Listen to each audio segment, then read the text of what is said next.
3 people in the world whose job it is to scan the sky for laser communications from aliens. We have a target list of stars that we want to look at, and then we use specialized equipment here, which is very sensitive to pulses of laser beams. It has to be a nanosecond pulse for us to pick it up. And that information is fed into this computer. If we have extraterrestrials out there, if they are there, they'll be more advanced than us, and therefore radio technology or radio wave technology will be old hat to them.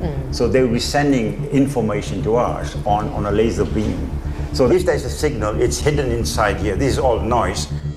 And I have a special program then which analyzes this to find out whether there is actually a signal inside.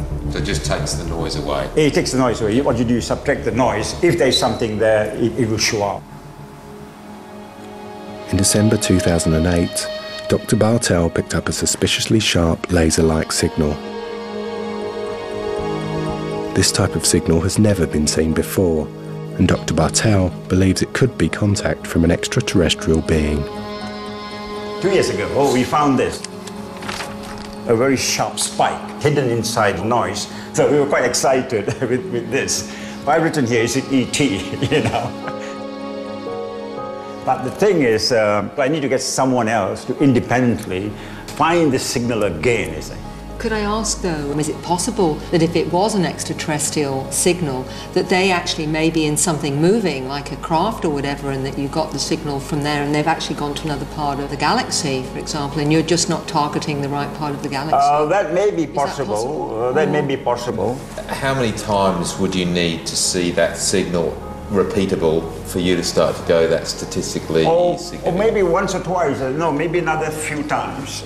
You get another few of those spikes, you might be dancing around on the rooftop. Yes, I have actually a bottle of champagne to crack, if I find it.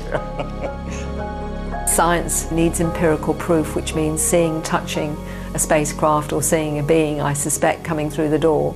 We have this empirical evidence. It is so frustrating for me when I know there are people that know the truth and yet can't say because of Official Secrets Act, because they're threatened otherwise. And I know the conspiratorial side doesn't rub well with Chris, but whether we like it or not, these are credible people that have spoken to me. They've got no reason to lie. It's the final day of the road trip, and the Rodwells have to wait until the evening for Gavin Wilson to fly in from Adelaide to conduct a polygraph test on Peter Khoury. Although we are on the ground, for your safety and the safety of those around you, please remain seated with your seatbelts fastened until we're Whilst the polygraph test is conducted, the room must be cleared. So Mary and Chris have to wait outside until Gavin is finished. It's going to be fascinating. He wants to get an answer and he really is very interested in doing it, so that's going to be a fitting finale, I think, really. If he passes that, what can you say? Yeah. These things, they just record how you're going to breathe during the test. So just raise your arms up again. This one's going to go up and around your thoracic area. Mm-hmm. All right, just drop your arms down. Yeah. Those sensors on your fingertips, they record perspiration, all right? Yep. Okay. If you're feeling faint, if you're feeling uneasy, queasy, whatever, let us know if you do. Yeah. Relax there.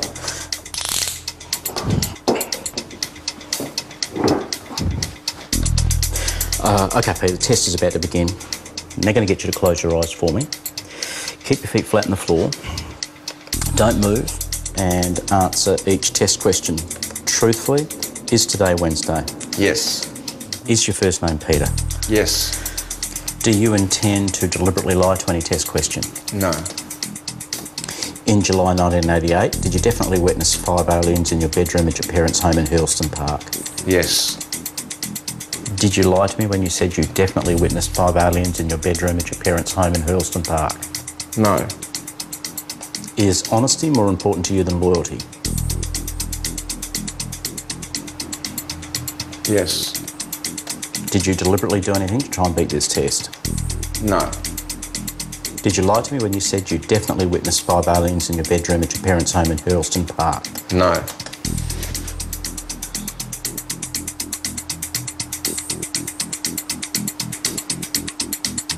Okay, test is now over. Just...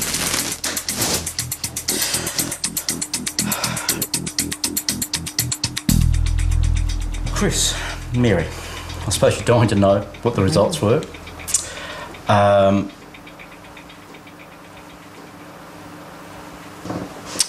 Peter passed the test.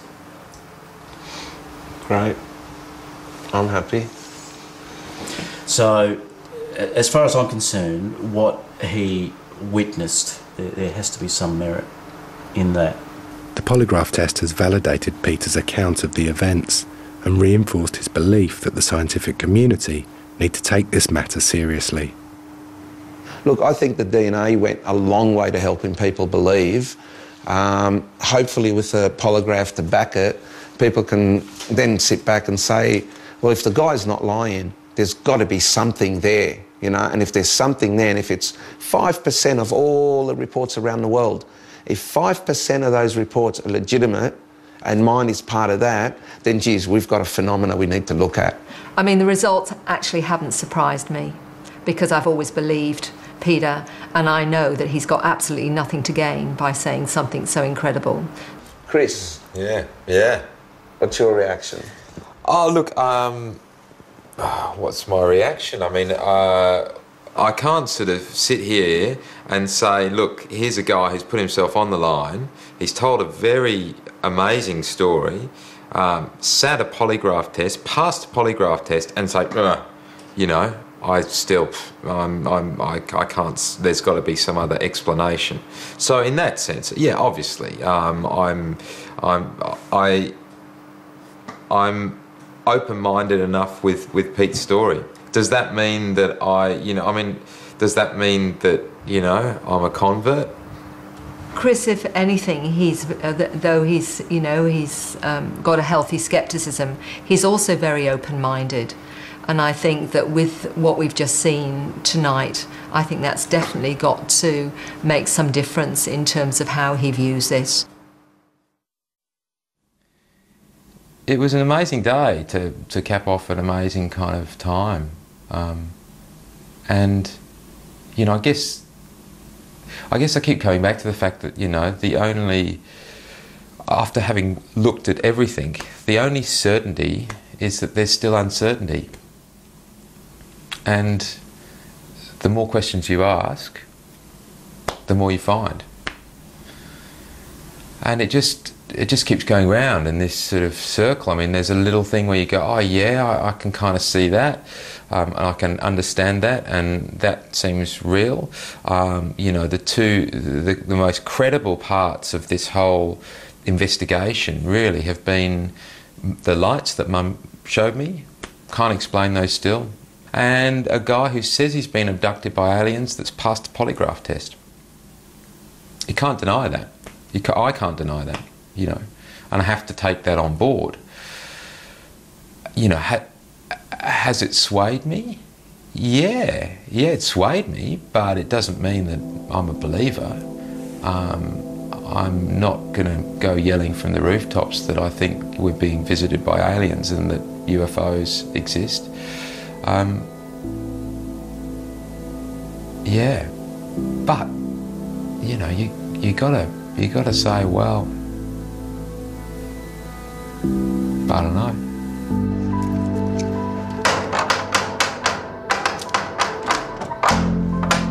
Hello, my darling. Hello, you ready to go? I'm all ready to go. All right, let's go. Time to go home now, hey? It is. Okay. I'll hand this one in. All right. 10 days is a very short time to show what I've been learning about for the last 15 years, and I know it's been very confronting for him. I don't push this subject down my children's throats, who would? But I did sense that through that, I think the most compelling thing I got from what I saw of Chris was he was very moved by some of the stories, you know, from people who've talked about their experiences. I think that has moved him. I suppose in the end, though, what I have seen and what's been just as important to me as investigating the subject is, you know, seeing mum work and seeing mum tick. And it comes full circle to the fact that, you know, mum is a, you know, she's remarkable in that sense, that, you know, she's always been a helper, and people love her for that, and I love her for that, because I think it takes remarkable courage to do what she's doing.